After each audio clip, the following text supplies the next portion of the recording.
Assalamualaikum dan salam sejahtera. Saya Nurhani Syamimi, wartawan dari Akhir Digital TV. Di belakang saya sekarang ini sedang berlangsungnya majlis persaraan pengetua kita, Puan Hajah Zaitun binti Hashim, bagi menghargai jasa dan bakti beliau yang telah berkhidmat selama 33 tahun di SMK Jitra. Sepanjang tempoh perkhidmatan beliau, pelbagai kejayaan telah dicapai, termasuk peningkatan dalam aspek akademik, co-curriculum serta pembentukan sasiah pelajar.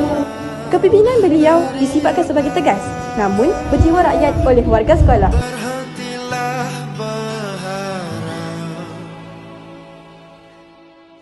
teruskan hidupmu,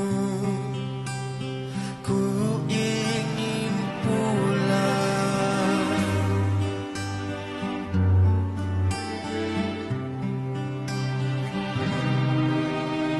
Tiada daya dan upaya untuk membuatmu senyum, seakan akan tidur. Okey cikgu, boleh saya tanya cikgu bersoalan?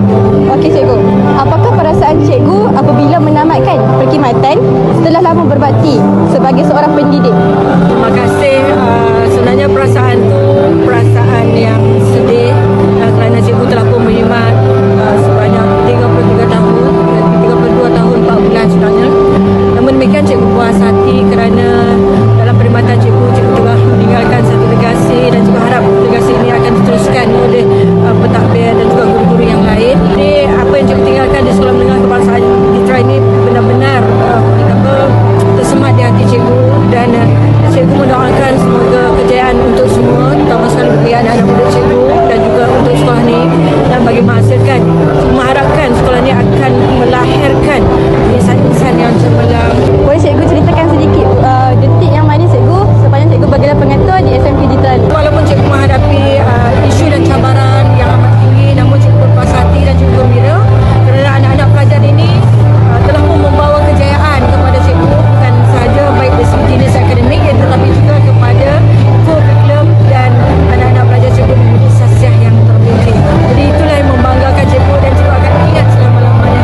Akhir sekali, apakah harapan cikgu terhadap guru dan pelajar SMK Jitra pada masa akan datang? Sudah tentulah harapan cikgu melangkahkan bagi semua anak murid cikgu, semua guru-guru cikgu yang melaksanakan tugas, guru-guru melaksanakan tugas dengan cemerlang, dan anak-anak cikgu belajar dengan cemerlang dan seterusnya menghasilkan kejayaan yang cemerlang untuk Sekolah Menengah Kebangsaan Jitra. Terima kasih cikgu kerana sudi menjawab soalan saya tadi, dan saya harap cikgu dapat bersama dengan keluarga tercinta. Terima kasih cikgu. Akan tidur, yang kusangkakan hanyalah mimpi tidak terperi, genggam merah tanganku. Majlis tersebut diakhiri dengan penyampaian cenderahati serta sesi bergambar sebagai tanda kenangan. Warga sekolah turut mendoakan agar beliau sentiasa digunakan kesihatan yang baik dan kebahagiaan berterusan. Sekian sahaja dari saya, Nurhani Syamimi dari Akhir Digital TV. Teriaklah